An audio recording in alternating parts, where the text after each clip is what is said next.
Hello and welcome to Cartoonist Kayfabe. My name is Jim Rugg. I'm Ed Piscor. And I'm Tom Scholey. A little bit of a special Cartoonist Kayfabe episode here where we look at a little bit of Hulk Grand Design original art. Before we do, I want to ask all of you to like, follow, and subscribe to the Cartoonist Kayfabe YouTube channel.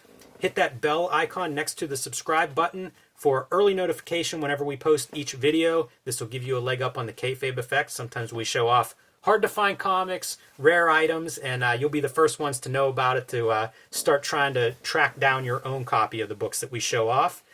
Also, let these videos play through the entire way. That will encourage YouTube's algorithm to share them with other comic fans who have not found Cartoonist Kayfabe yet. It's one of the primary ways we grow Cartoonist Kayfabe, so thank you for your help on that.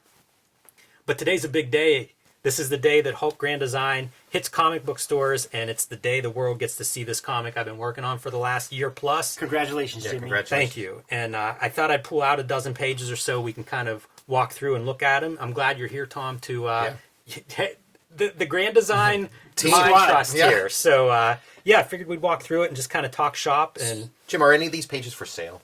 no. Okay. So off the bat, I'm seeing blue line underneath. Yes. And it looks like it's printed. Yes. So is that the process? You hit Procreate, you do some roughs, print it up on a big piece of paper, and then hit it with some real tangible That's exactly inks? right. Although we're going to look at some pages that predate that process. I see. Yeah. So we'll get into those. But these are actually later pages. The cover and the table of contents pages I did probably towards the end of book 2. So my system was down at that point. And materials used, this is traditional India ink brushes. And this is a lot of markers like microns and things. So a mix of materials throughout. There's Scott McCloud in the ditch there. And of course, you guys kind of set the precedent for got to do a killer table of contents if you're going to do a grand design. Love the reference, man. Even at like this small scale size, like here's my thumb for a reference, man. It's like that's John Buscema, Kirby, unmistakable. Marie Severin, Trimpe. Yes, yeah, that's exactly even, right. Like even the inking, like you ink it a little different too, you know? I got really comfortable using the microns. Like I've been doing more drawing with it as time goes on because like you just get used to whatever material, the repetition makes you comfortable, and then it's like, yeah, I like these. Look at that, genius, man. A little bit of translucency through the lab coat. That's genius, man. See, this was originally going to be my table of contents page. Okay. And as things shook out, it didn't quite fit the grand design. You gotta go voluminous, man. But this is like the first page that I did, and It's a really bold choice going so minimalist, and yeah, I just love it. You know. well, also gives you that space to use pure white. yes, it does. And this is actually filled in black digitally, and I have some text and things that go in that piece of it. But Looks like page a 1, Mondrian or something. one of the pieces that is released, that you can find the preview of. I really like Banner's face in this. Very very simple. Yeah, I mean, there's parts of like Ben Urich on the telephone getting the call from whoever the bad guy is in Born Again. You Like can the see light- kind of like your eyeball motif, which is even a piece of this giant circle from the explosion. Right, like push back. This Transition. drawing looks like Chris Ware or something. Like I love how the detail and stuff starts to amp up as you go down. It starts to get it's grittier. Pure cartooning, man. Yeah.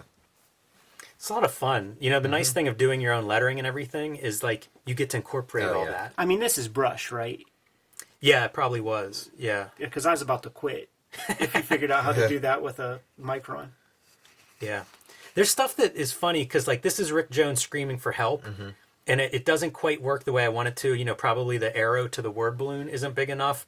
It all kind of fits all right, but I wanted it to be that they're trapped, like they're locked in this room, and imagine being locked in with this happening next to you. Yeah, like if and then like have that tail, and then continue that.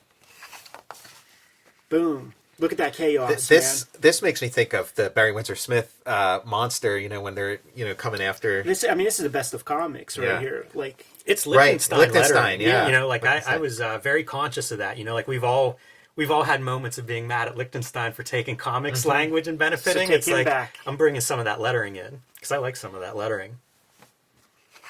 This was like my first Hulk drawing within the pages. Wow.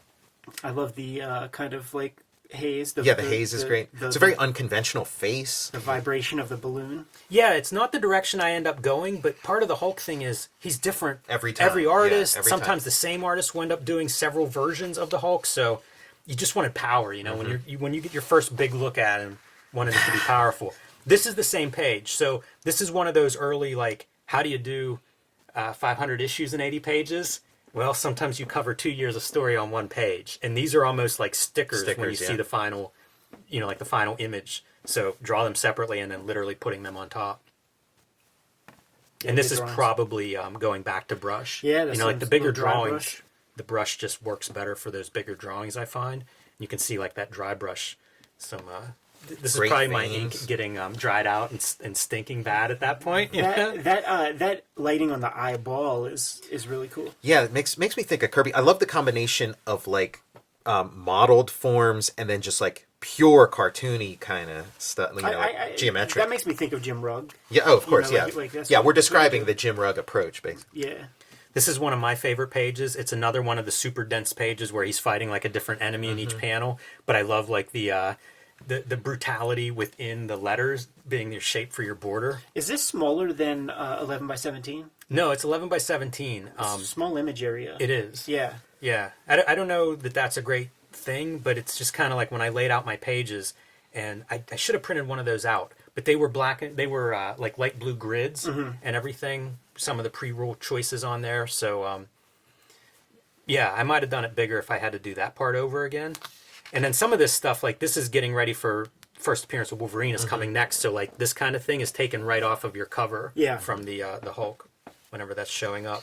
And you know what? You can see there's no blue line on this page. I got to the point where I was like, I would print out my Procreate and then I would transfer it on a light box with pencil, and I hated that step. Yeah. Like it was just have the blue line. It was drawing an extra step of drawing that wasn't necessary, and it felt like, what are you doing here? MODOK's super fun, by the way. So this is reference to Rampaging Hulk. Whenever you're starting to see like gray washes, especially a couple issues that are black and white, and this is the page that they combine together. So it's a smooth finish on your Micron pages, but you got a little bit of tooth on the ink wash page. Yes, and better absorption. This is a DC Vertigo page. They own that page. You use their stationery. I think they used to print that on the back, so we're okay here. I don't see any of that language back here, but you can see the I don't do a lot of ink washes, so the sample's directly on the page. Did you have a palette where you can like those dropper palettes where you could have like, I have one of those various, but did you use it? I didn't use it for this. I have like several little glass bottles, like really small, smaller than baby food. I must have got them in a craft store, and I used to mix up like a couple of different ink washes in those, which would be like pretty dark, medium, and then light. And I may have been doing that at the time. I did another piece recently of the Hulk with ink washes, and it was totally the Eisner Dirty Water. Dirty water, yeah. Just build it up. Yeah. So when you do that, though, there's a real scary chance of it warping too much. It warps a little bit. Yeah. That one I did warp a little bit because the dirty water wasn't dirty enough. So if you wanted a dark gray, applications. Exactly. This is the reference to the Bernie, the Jim Starlin the Jim Starlin fill-in issue. Yeah. Where it's kind of like a classic monster story. Like they really lean into the monster part, which was real fun, and you can see some of that as like the shadow comes over Banner's face and transitions into the Hulk. I can't wait to read this, or I guess to break kayfabe. I'm glad I got a chance to read it, because you think of Hulk and it's like what are the big moments and stuff, and like nothing comes to mind. And I was reading like McFarlane Hulks and would check it out periodically, but you really did a job, man.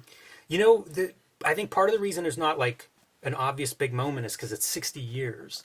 Like there's a bunch of stuff that you can look at, like this is, reference to Rocket Raccoon's first appearance by Mike Mignola, like a pretty great moment, but probably not what you're going to know the Hulk from. Yeah. And a cross between like a blacklight pop culture space and Jim Starlin space. I always think of like all the details that Starlin puts into his space background. That's such a fun image.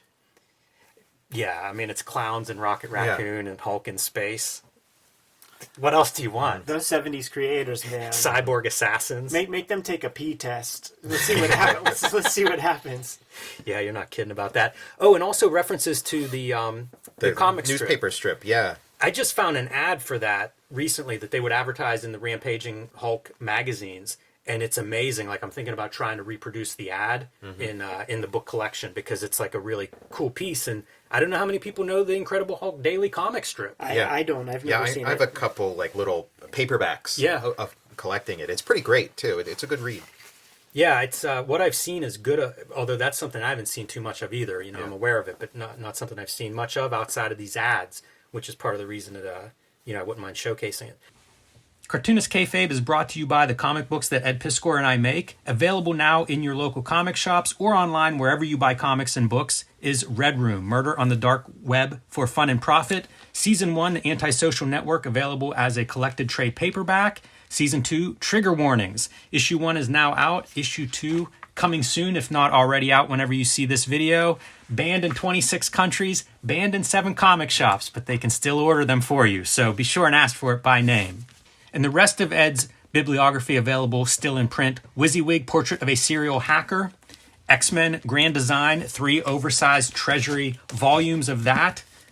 And Hip Hop Family Tree, 4 oversized Treasury volumes of that, as well as 2 box sets. But what do you have, Jimmy? And coming to comic shops in March and April, Hulk Grand Design, a reimagining of the 60-year history of the Incredible Hulk, over 500 comic books, over 10,000 pages condensed into 2 oversized issues, telling the complete story of the Incredible Hulk, and available in several beautiful eye-catching covers. Marcos Martin, Peach Momoko, and Cartoonist Kayfabe's own Ed Piskor. And coming in April, Hulk Grand Design Madness, covers by me, Ed McGuinness, and Jeff Darrow. Also available in comic shops and booksellers, Street Angel, Deadliest Girl Alive from Image Comics, a homeless ninja on a skateboard, and The Plain Janes with writer Cecil Castellucci, possibly the first young adult graphic novel here in America. And now back to our regular scheduled programming. This is Hulk, I want to say 272, one of my favorite issues. This was one that I remembered as a kid where it's Sasquatch and Hulk, kind of a smart Hulk inexplicably, team up against Wendigo in the Canadian, snow-covered Canadian Rockies. Yeah, the intelligent Hulk. Yes, yeah, it's really weird sort of how that fluctuates around, but this is like basically one of my favorite Hulk comics. And I remembered it as a kid, and when I went back and reread it, completely different than what I remembered, which maybe happens all the time. Isn't that the way? This is particularly eerie, this Sasquatch. I really like the coloring on this. Like whenever you see that in color too, I think it plays up that eerie part, with the moon behind him and everything. He's got the Orphan Annie eyes. And he's watching, because this is, first of all, it's, I think, our first intelligent Hulk.